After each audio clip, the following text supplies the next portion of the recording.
न करवाए। जी हां, कभी मुफ्त योजनाओं पर सवाल उठाने वाले विजय अब खुद जनता को बड़े बड़े वादों के साथ आकर्षित करने की रणनीति अपनाते हुए नजर आ रहे हैं। अभिनेता से नेता बने थलपति विजय तमिलनाडु विधानसभा चुनाव के लिए अपनी पार्टी तमिलगा वेट्री कजगम यानी टीवीके के घोषणा पत्र को जारी किया। घोषणा पत्र में कई जन कल्याणकारी योजनाएं, तकनीकी आधारित शासन और अलग अलग क्षेत्र में केंद्रीय सुधारों को वादा किया है। बीजेपी ने टीवीके को आम लोगों के हित में एक विकल्प के तौर पर पेश करते हुए सीधे आर्थिक सहायता योजनाओं को और लॉन्ग टर्म डेवलपमेंट प्लान्स के मिक्सचर के तौर पर रखा है। घोषणा पत्र में सामाजिक सुरक्षा, रोजगार सृजन और शासन में आर्टिफिशियल इंटेलिजेंस के इस्तेमाल पर खासा फोकस किया गया है। टीवीके के घोषणा पत्र में जनता को राहत देने के लिए कई बड़े ऐलान किए गए हैं। उसमें क्या खास है, जरा आप जानिए। हर परिवार को 200 यूनिट मुफ्त बिजली दी जाएगी। सालाना 6 गैस सिलेंडर दिया जाएगा। महिलाओं को हर महीने 2,500 रुपये दिए जाएंगे। इसके अलावा ग्रेजुएट को 4,000 रुपये महीने दिया जाएगा।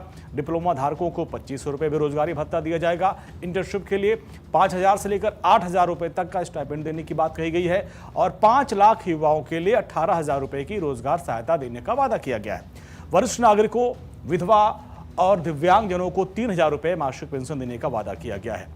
पेंशन योजना का दायरा बढ़ाकर 15 लाख लोगों तक करने का भी वादा किया गया है। महिलाओं के लिए 5 लाख तक का ब्याज मुक्त ऋण होगा और गरीब दुल्हनों के लिए करीब 1 तोला सोना देने का वादा किया है। सरकारी जमीन पर मुफ्त आवासीय पट्टे का भी वादा किया गया है। इसके अलावा पार्टी ने स्वास्थ्य बुनियादी सुविधाओं को भी अपनी प्राथमिकताओं में शामिल किया है।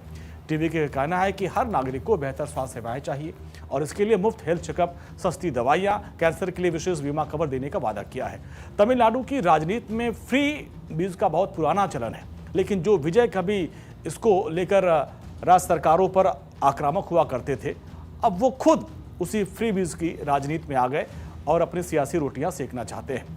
राजनीतिक विश्लेषक मानते हैं कि विजय का ये रुख उनके पहले के बयानों से बिल्कुल अलग है। जब वो मुफ्त योजनाओं की आलोचना करते थे, अब वही मॉडल अपनाकर इस बात का संकेत दे रहे हैं कि चुनावी राजनीति में जनहित और जन समर्थन के लिए रणनीतियां बदलनी पड़ती हैं।